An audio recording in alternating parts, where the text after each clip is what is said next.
Un des indicateurs qui m'intéresse le plus est celui sur les espèces envahissantes.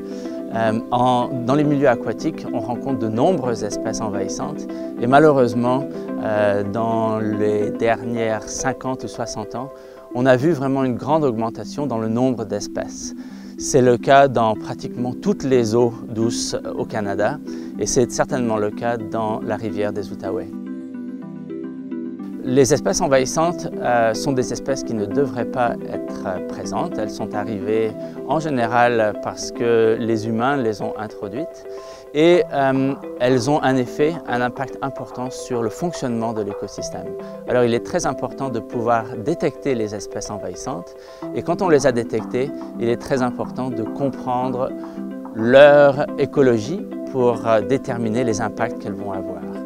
Parmi les espèces qui sont les plus connues et malheureusement les plus rapportées aussi est la moule zébrée. Et la moule zébrée est arrivée dans les systèmes aquatiques au Canada, dans le bassin des Grands Lacs en particulier, dans les années 80. Et à la suite de cette apparition, on a remarqué des changements très importants dans le fonctionnement des écosystèmes. Que fait la moule zébrée? Elle consomme des ressources qui étaient disponibles pour les autres espèces. Et en particulier, elle consomme une grande quantité d'algues. Et quand on diminue la quantité de plancton dans les écosystèmes aquatiques, eh bien, on diminue les ressources, par exemple, qui sont disponibles pour les poissons. Alors, dans les écosystèmes comme les rivières et les lacs du Canada, et ça inclut la rivière des Outaouais, on a remarqué que certaines espèces disparaissaient parce qu'elles n'avaient plus assez de ressources pour survivre. La moule zébrée est arrivée de façon accidentelle. Elle est arrivée probablement à cause d'activités maritimes et du déplacement de larves par les bateaux.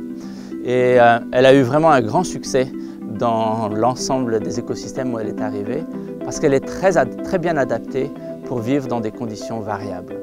La moule zébrée se reproduit très rapidement et ça c'est très dangereux et c'est quelque chose qu'on doit vraiment bien connaître et rapporter pour déterminer les impacts de l'espèce.